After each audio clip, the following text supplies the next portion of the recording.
하나님, 어느덧 4월의 첫 번째 주일로 우리를 불러주시니 감사드립니다. 막힌 담을 모두 허신 우리 주님, 오늘도 우리의 마음 가운데 하나님을 모셔드립니다. 하나님, 내 마음이 지금 번뇌하고 있습니까? 고난 가운데 있습니까? 하나님의 그 평화가 나의 심령을 인도하여 주시고 우리의 가정을 인도하여 주시옵소서. 오늘도 귀한 말씀을 듣기 위해서 나왔사오니, 오늘도 하나님께 기도하고 또 찬양하기 위해서 나왔사오니 우리의 찬양을 받아주시고 우리의 기도를 들어주시고 하나님의 말씀을 들을 때에 우리의 심령이 다시 회복되어 줄 수 있도록 축복하여 주시옵소서. 감사드리며 예수님의 이름으로 기도합니다. 아멘. 자, 오늘 우리 하나님의 말씀을 함께 보도록 하겠습니다.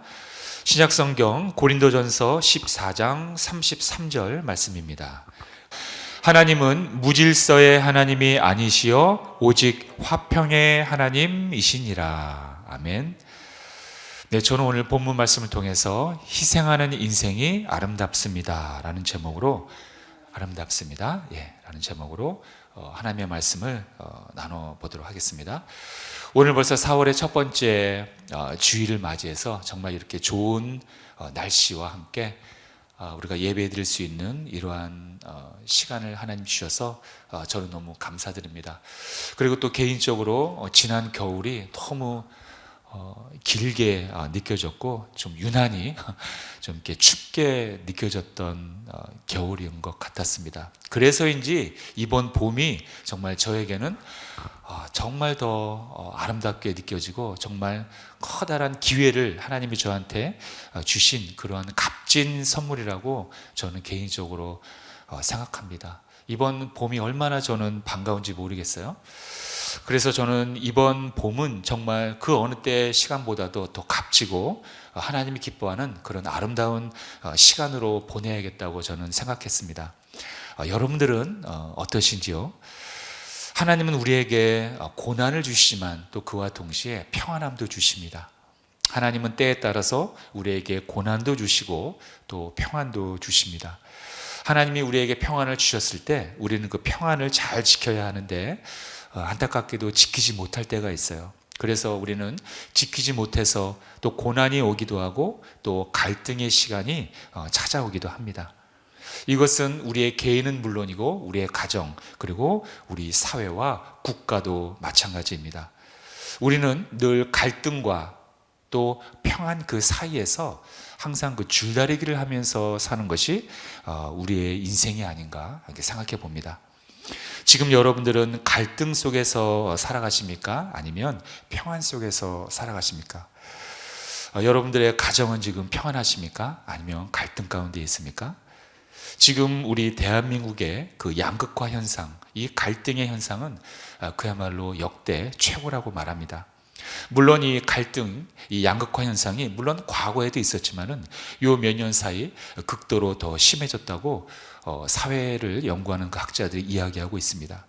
직장에서는 노사 간의 갈등, 학교에서는 학생들과 학교와의 갈등, 그리고 젊은 사람들과 어른들과의 그 세대별 갈등. 요즘에는 이 젊은 사람들이요, 이 나이 먹고 이 권위주의적인 사람들을 일컬어 꼰대라고 얘기합니다. 꼰대라는 말은 은어입니다. 이 어른들을 비하하는 말입니다. 이 오죽하면 이런 말이 나왔겠습니까? 이 젊은 청년들은 이 어른들을 무조건 다 그런 건 아니지만 이 권위주의적인 어른들을 참 이렇게 안 좋게 본다는 거예요.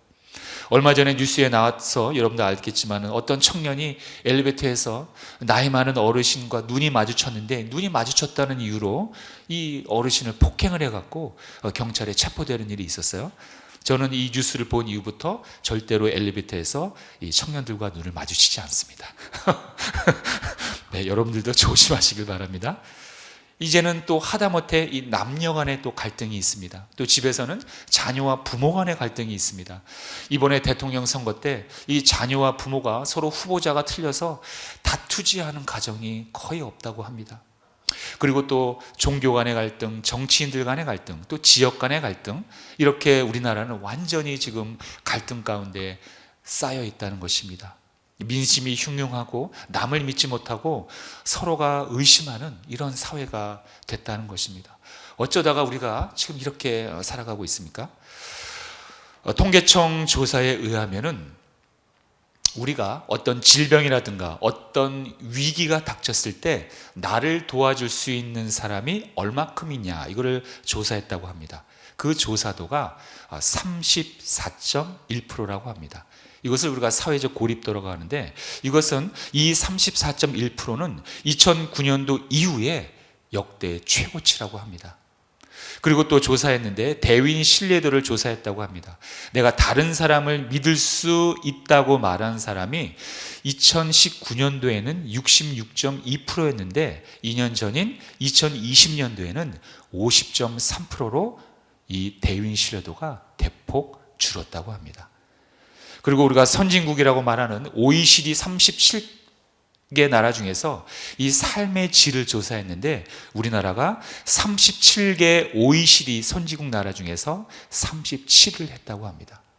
여러분, 꼴찌예요, 꼴찌. 37위에서 37이면은 이 삶의 질을 조사했는데 그렇게 나왔다는 것입니다. 이게 지금 우리 대한민국의 현실이라는 것입니다. 이래서야 우리가 아무리 잘 먹고 산 사람들, 이게 무슨 소용이 있겠습니까? 일부의 정치인들은 자신들의 이익을 위해서 국민들의 분열을 고의적으로 조장하는 경우가 있습니다. 이 어리석은 국민들은 또 거기에 휘말려갖고 같이 분노하고 같이 저주하고 이 사람들을 공격한다는 거예요. 이래서 국가는 양분화되고 갈등이 일어난다는 것입니다. 그렇다면 우리는 또 무조건 정치인들만 탓하면 됩니까? 아닙니다. 그건 또 아닙니다. 그 역시 아닙니다. 지금 우리들의 갈등과 분열은 우리 모두의 얼굴입니다. 이 자화상이라는 거예요. 그래서 오늘 저는 그 원인을 얘기하려고 하는 것이 아닙니다. 다만 우리가 그동안 그 잃어버린 것들이 얼마나 많은지 그것을 우리가 깨달아야 한다는 거예요. 그래서 오늘 저는 어떻게 하면 우리가 이 분열과 이 갈등을 깨고 다시 하나님이 주시는 그 화평 가운데 그 화목한 관계로 회복할 수 있는지, 그것을 우리가 함께 나누려고 합니다. 그럼 어떻게 해야 우리가 갈등을 이기고 화목한 관계로 회복할 수 있을까요? 아주 중요합니다. 첫 번째는 바로 사람 중심이 아니라 하나님 중심으로 살아가야 한다는 거예요. 이걸 좀 다르게 얘기하면 하나님 중심적인 가치관 또는 하나님 중심적인 세계관으로 우리가 살아가야 한다는 것입니다.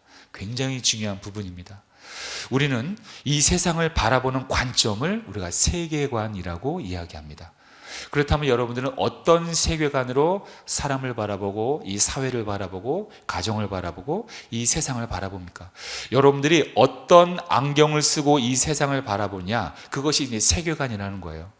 여러분들은 어떤 세계관으로 이 사회적 현상을 바라봅니까? 여러분들이 어떻게 생각을 하든 어떤 안경을 쓰고 이 세계를 바라보든 그 생각 속에, 여러분들의 세계관 속에 하나님이 빠져 있다면 그것은 하나님 중심이 아니라 바로 사람 중심적인 가치관으로 살아간다는 것입니다. 아니, 목사님, 그게 뭐 잘못된 겁니까? 사람 중심 얼마나 정겹습니까? 얼마나 좋습니까? 이렇게 말하는 분들이 참 많아요. 그러나 그 속에는 굉장히 위험한 함정이 빠져 있습니다. 실은 그 속에는 죄와 자기 유익만 채우려는 인간의 죄악된 본성이 그 속에 들어가 있다는 것입니다. 사람들은 그걸 몰라요. 사람이 선한 줄만 알고 있다는 것입니다. 사람은 그 안에 죄악된 본성이 있기 때문에 자기 유익만 채우려는 그 탐심이 본능적으로 들어가 있다는 거예요. 그래서 결국 사람 중심이라는 것은 어떻게 보면 선한 것 같지만 실은 그 속에는 엄청난 죄의 유혹이 남아있다는 것입니다. 그래서 겉은 왠지 아름답고 정겹고 화려할 것 같지만은 결국의 열매는 파괴와 후회만 남는 게 바로 사람 중심적인 생각이라는 것을 여러분들 꼭 명심해야 합니다. 우리는 그 이스라엘 초대왕 사울의 커다란 실수를 우리는 기억하고 있습니다. 사울은 이스라엘의 초대왕이 돼서 처음으로 바로 그 이방 국가인 블레셋과 전쟁을 하게 됩니다. 그런데 이 블레셋 군인들과 이 이스라엘 군인들의 그 병력, 군사력을 비교하니까 우리 이스라엘 군사력은 너무나 초라하고 형편이 없었어요. 그래서 이스라엘 백성들은 블레셋 군병들을 보고 겁을 먹고 굴로 숨고 수풀로 숨고 바위 틈에 들어가 숨고 또는 요단강을 건너서 아예 도망가는 그런 군인들도 많이 있었다고 합니다. 이 모습을 보자 다급해진 사울왕은 하나님께 제사를 드려 하나님의 도움을 구하기로 결정합니다. 여기까지는 아주 좋았어요. 제대로 된 아주 하나님 중심적인 세계관을 갖고 있었던 사울왕입니다. 어려움이 닥칠 때 먼저 다른 것을 의지하는 것이 아니라 하나님께 예배하며 도움을 구하는 이 사울왕의 자세는 그야말로 하나님 중심적인 그러한 가치관, 그러한 세계관을 갖고 있었던 것입니다. 그런데 문제는 그 다음에 있었습니다. 이 예배, 즉 제사를 드리려면 제사장이 인도를 해야 했었습니다.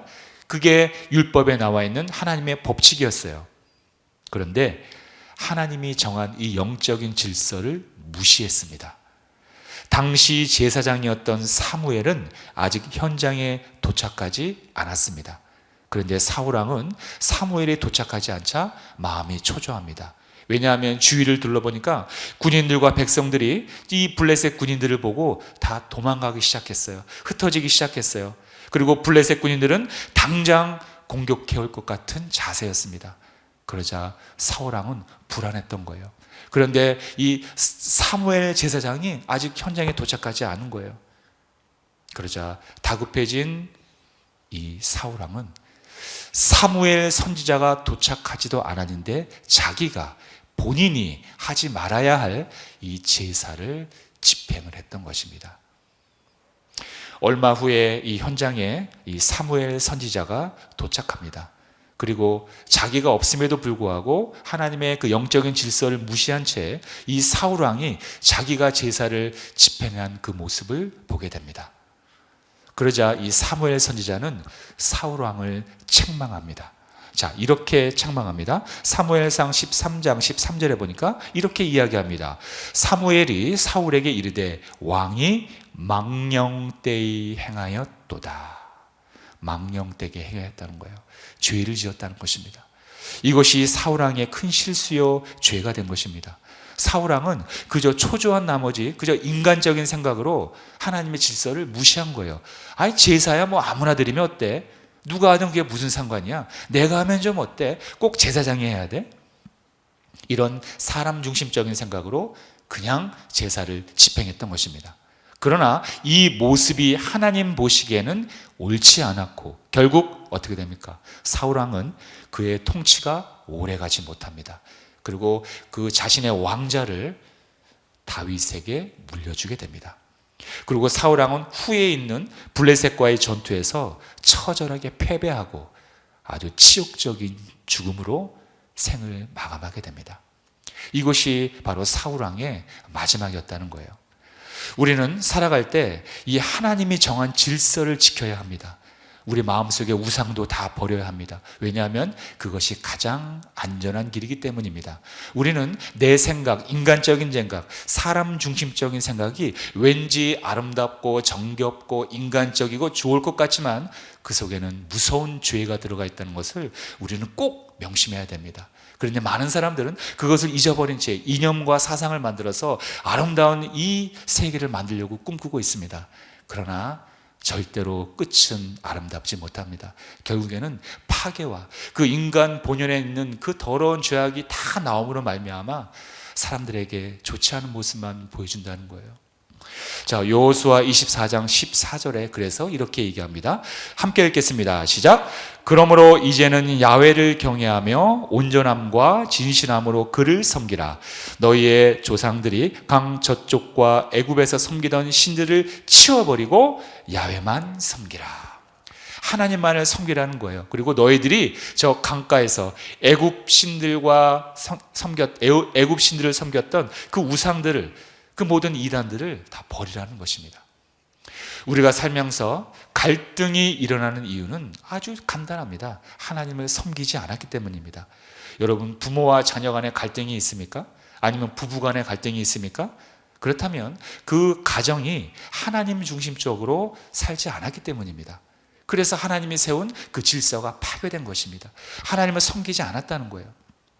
남편은 예수님께서 교회를 사랑하듯 아내를 사랑하는 것이 도리입니다. 에베소서에 나와 있죠.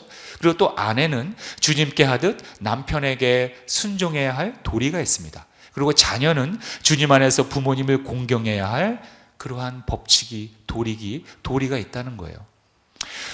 그런데 이러한 질서들이 사람 중심적인 문화와 그 유행에 따라서 휘둘리다 보니까 결국에는 처음에는 좋았지만 편했지만 나중에는 그 가정의 모든 질서가 무너지고 결국에는 가정이 깨져버린다는 거예요.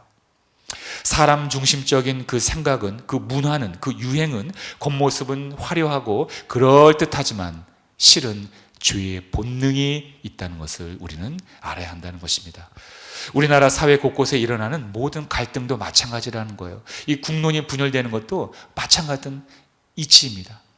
하나님께서 우리에게 일러주신 그 모든 질서를 무시하고 살고 있기 때문입니다. 서로가 그 정직과 거룩을 버렸기 때문에 이렇게 지금 갈등이 일어나는 거예요. 사람을 알려면 그 사람이 만들어낸 문화를 보면 알 수 있다고들 사람들은 얘기합니다. 물론 완전히 틀린 말은 아니지만 더 정확한 말은 사람을 알려면 그 사람을 창조하신 하나님을 먼저 알면 사람을 쉽게 파악할 수가 있어요. 그래야지만 우리 사람의 존재를 알 수 있습니다. 이 세상의 지식과 철학은 이 진리를 믿지 않기 때문에 계속해서 실패하고 인간의 존재를 아직도 모르고 방황하고 있는 것입니다. 여러분, 우리는 하나님께서 창조한 하나님의 형상입니다. 이것이 우리의 본질이고 우리의 정체성이라는 거예요. 그러므로 우리는 사람 중심적인 생각을 내려놓고 하나님 중심적으로 생각하고 말하고 행동하며 살아야 한다는 것입니다. 그래야 내가 살고 우리 가정이 살고 이 나라가 다시 회복될 줄로 믿습니다. 여러분들 모두가 그렇게 하나님 중심적으로 생각을 하고 하나님 중심적으로 사심으로 말미암아 여러분들의 가정이 모두 갈등이 회복되고 또 화목한 관계로 살아가시길 주님의 이름으로 축복합니다. 자, 두 번째로 우리가 갈등을 해결할 수 있는 방법, 극복할 수 있는 방법이 있습니다. 오늘의 주제입니다. 그것은 바로 희생하는 삶을 살아야 합니다. 아주 중요한 부분입니다. 여러분, 하나님의 얼굴은 여러분 어떻게 생겼을까요? 한번 생각해 보신 적 있습니까? 물론 하나님은 물질로 존재하는 분이 아니라서 이 형체로 설명할 수는 물론 없습니다. 말이 안 되죠. 근데 저는 개인적으로 이 하나님의 얼굴을 만약에 표현한다면, 그린다면은 아주 주름이 많으실 것 같아요. 그런 생각이 듭니다. 왜냐하면 우리를 위해서 날마다 눈물로 기도하시고 또 희생하는 분이기 때문입니다. 하나님의 가장 큰 희생은 무엇입니까? 그건 우리가 다 알다시피 당신의 아들 예수 그리스도를 우리를 살리기 위해서 십자가 형틀로 보낸 일입니다. 이렇게 희생은 하나님의 본질이고 희생은 하나님의 성품입니다. 그렇기 때문에 희생은 아름다운 거예요. 그런데 우리는 생각해요. 희생은 손해보는 거야. 희생은 바보 같은 사람들이나 하는 거야. 이렇게 생각합니다. 그러나 사실은 그렇지 않습니다. 여기에 절대로 속으면 안 됩니다. 우리는 이 세상에 속고 있는 거예요.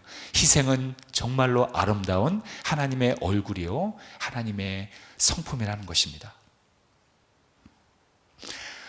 우리나라에 들어왔던 훌륭한 선교사님들이 너무나 많이 있습니다. 그런데 오늘 제가 얘기하고 싶은 분이 있습니다. 이분은 조선 의료 선교의 선구자가 되어주셨던 분입니다. 이 선교사님의 이름은 로제타 셔우드홀 선교사님이십니다. 여의사입니다. 오늘 저는 이분의 이야기를 잠깐 하기를 원합니다. 1920년대 그 세브란스 병원 통계에 의하면은 우리나라 그 외래 환자 중 30%가 결핵 환자였다고 합니다. 그리고 당시에 매년 결핵으로 약 사망자가 5만 명이었다고 합니다. 이때 당시 일제의 탄압보다도 결핵이 더 무서웠다고 해요. 그만큼 많은 사람들이 이 결핵이라는 지금과 이 코로나와 같이 그때 당시 이 정말 무서운 전염병이었다는 것입니다.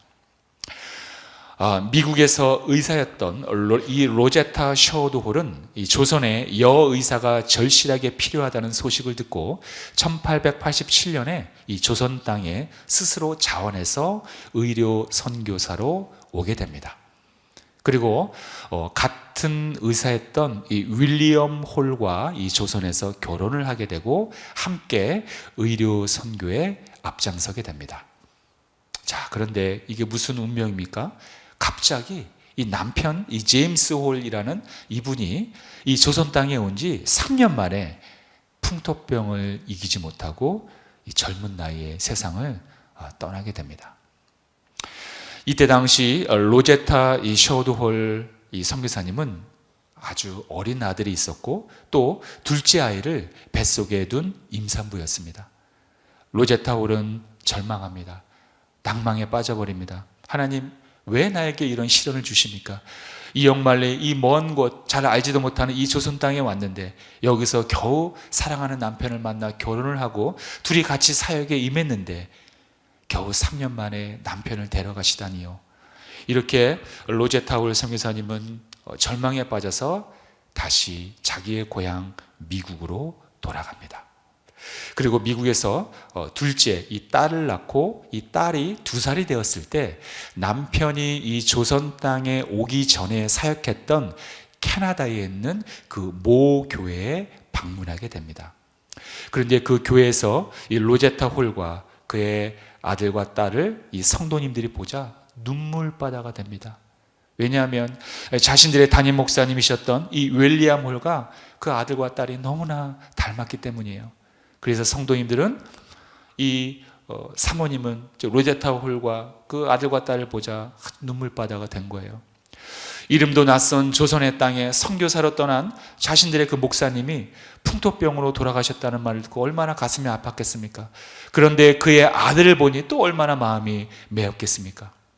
그런데 그 교회에서 바로 이 로제타 홀은 순간 하나님의 음성을 듣게 됩니다. 어떤 음성이냐 하면 사랑하는 딸아, 너에게 할 말이 있다. 네 남편 윌리엄 홀이 조선 땅에서 못다 이룬 꿈을 네가 이루면 안 되겠니? 로제타 홀은 남편의 의료 선교 사역을 계속하라는 하나님의 음성을 듣게 됩니다. 그리고 로제타 홀은 그 자리에서 순종을 결단합니다. 그래서 로제타 홀은 자신의 아들과 딸을 데리고 다시 조선 땅으로 오게 됩니다. 그리고 조선 땅에 와서 열심히 의료 사역을 하게 됩니다. 그런데 이게 또 무슨 일입니까? 조선에 온 지 얼마 되지 않아서 자신의 그 둘째 딸, 사랑하는 딸 이리스 홀이 풍토병을 이기지 못하고 또 죽게 됩니다. 이 어린 딸이 또 풍토병을 이기지 못하고 죽게 된 거예요. 그래서 이 딸을 남편의 산소 옆에 묻게 됩니다. 그리고 로제타 홀은 눈물로 하나님 앞에 기도합니다. 하나님, 이게 왜 또 시련입니까? 이제 하나 남은 내 사랑하는 아들만은 데려가지 말아 주세요. 이렇게 눈물로 기도하며 하루하루 성실하게 의료 사역을 이어갑니다. 그런데 이 로제타 홀의 사역은 정말로 놀라운 열매를 이루며 성장하게 됩니다. 수많은 간호사를 배출하고 또 병원을 짓고 그리고 특별히 이 조선 땅의 맹인들에게도 관심을 갖고 이 로제타 홀이 스스로 혼자 점자법을 배워서 이 조선에 있는 이 맹인들에게 이 점자법을 가르치게 됩니다. 이것이 바로 우리나라의 최초의 특수교육의 시초가 됩니다. 이후로 계속해서 병원을 짓고 보건대학을 설립하게 됩니다. 그래서 로제타 홀은 이 조선에서 무려 43년간이나 의료 사역을 하게 됩니다. 그녀를 통해서 인천 간호전문 보건대학이 설립됩니다. 그리고 1898년 여성치료소 광해원이 설립됩니다. 그리고 1900년 평양 외국인학교가 설립됩니다. 그리고 1928년 경성여자의학전문학교가 설립되었습니다. 지금까지도 이 병원들이 유지가 되고 있습니다. 그리고 이 로제타 홀은 나중에 은퇴를 하고 나서 85세의 나이로 숨을 거두게 됩니다. 그런데 이 로제타 홀 선교사님은 마지막 유언을 이렇게 했다고 합니다. 그것은 자신을 한국 땅에 묻어달라고 유언을 했다고 합니다. 그래서 그녀가 죽게 되자 양화진에 있는 외국인 선교사님 묘에 묻히게 됩니다. 여러분 양화진에 가보신 분들이 있습니까? 뭐 여의도랑 가까우니까 가보신 분들 많으실 거예요. 그런데 이 로제타울의 묘비에는 이런 글씨가 쓰여져 있다고 합니다. I'm still love Korea. 나는 여전히 한국을 사랑합니다. 여러분, 이 로제타울 선교사님은 남편이 죽은 조선 땅에서 그리고 딸이 죽은 조선 땅에서 자신도 묻히길 바랬던 것입니다. 동학 농민운동과 청일전쟁, 이러한 조선의 격동기에 이 조선을 찾아와서 사랑하는 자기 남편과 사랑하는 자기의 자식을 잃어가면서도까지 수많은 간호사를 배출하고 양성하고 여성 의료의 기초를 세웠던 그녀의 희생이 우리의 가슴을 뜨겁게 합니다.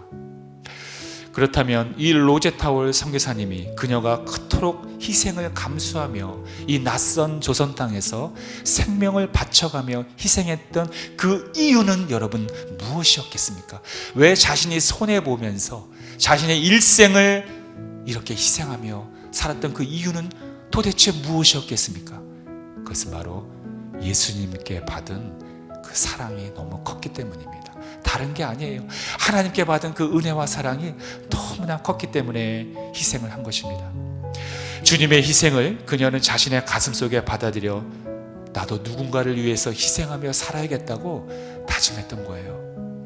자, 그렇다면 저와 여러분들은 어떻게 살아야 합니까? 우리도 마찬가지로 주님의 희생으로 다시 살아난 그런 사람들 아닙니까?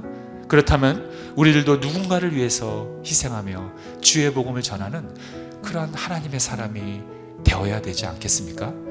이것이 우리의 인생의 본질이요, 이것이 우리가 살아가는 이유가 된다는 것입니다. 지금 우리나라는 양극단으로 분열되어 가고 있습니다. 그것은 바로 누군가 희생하지 않는다는 증거예요. 누굴까요? 누구긴요? 우리 그리스도인들입니다. 우리 그리스도인들이 희생하기를 싫어하고 희생하는 것을 두려워하고 희생하는 것을 마치 내가 손해보는 것으로만 생각하고 우리가 너무 우리 유익에만, 내 자기 유익에만 빠져있기 때문이 아닌가 저는 생각합니다. 이제는 우리 차례입니다. 저 로제타울 선교사님이 이 낯선 조선이라는 땅에 와서 한평생을 희생한 것처럼 우리 그리스도인들이 우리 이 땅을 위해서 손해보고 희생해야 할 차례가 되었다는 것입니다. 하나님께서는 우리 그리스도인들에게 이 코로나로 인해서 또 이 정치적인 문제로 인해서 이 분열되어 가고 있고 오합지졸 이 너무나 다 흩어져 가고 있는 한국 땅에서 우리 그리스도인들에게 지금 말하고 있는 것이 바로 저것입니다. 이제는 너희가 희생할 차례다. 하나님께서는 우리 그리스도인들의 헌신과 그 피를 어쩌면 이 땅에 요구하고 있을지도 모릅니다. 그리스도의 이 피 묻은 복음을 우리가 삶으로 보여주고 선한 행동으로 희생할 때가 되었다는 것입니다. 우리는 지금 마지막 끝자락을 사는 사람들입니다. 주님 오실 날이 얼마나 남았겠습니까? 그러므로 이 소중한 시간을 이제 주님의 십자가의 희생을 본받아 하나님의 나라를 위해서 기꺼이 우리가 바치는 그러한 저와 여러분들이 되어야 될 줄로 믿습니다. 이 땅에 수많은 생명들이 저렇게 와서 피를 뿌려서 우리가 이렇게 살아났듯 우리가 이제는 우리 차례가 되었다는 것입니다. 여러분들의 자녀들과 여러분들의 가정과 사랑하는 아내와 남편과 부모님과 그리고 이 좋은 이 조국을 위해서 이 나라를 위해서 우리가 희생할 때 하나님은 우리를 건져주시고 우리 모두가 하나님의 나라로 입성할 줄로 믿습니다. 그렇게 사시는 여러분들 되시길 주님의 이름으로 축복합니다. 기도하겠습니다. 사랑하는 하나님 아버지 감사드립니다. 오늘 귀한 말씀을 나누었습니다. 하나님은 우리에게 갈등을 주시는 분이 아니라 바로 화평을 주시는 하나님이십니다. 무질서의 하나님이 아니시여 오직 화목과 화평을 주시는 하나님이십니다. 어떻게 우리가 화목을 이룰 수 있습니까? 그것은 사람 중심이 아니라 하나님 중심으로 생각하고 살아가는 것입니다. 그리고 두 번째로 희생을 아까워하지 않는 것입니다. 이 땅에 수많은 하나님의 백성들이 피를 뿌리며 생명을 아끼지 않으며 헌신했기에 우리가 지금 이렇게 살아있는 것입니다. 그러므로 이제는 우리 차례가 되었습니다. 우리가 헌신해야, 우리가 희생해야, 우리가 복음을 뿌려야 우리의 다음 세대들이 이 땅에 새롭게 태어날 수 있습니다. 하나님, 우리가 해야 할 그 사명을 잊어버린 채 살아가고 있습니까? 그렇다면 이 시간 다시 한번 깨닫게 해주셔서 주의 그 피 묻은 복음을, 영원한 생명을 전하며 살아가는 우리가 되게 하여 주시옵소서. 감사드리며 예수님의 이름으로 기도하옵나이다. 아멘. 다시 한번 기도하겠습니다.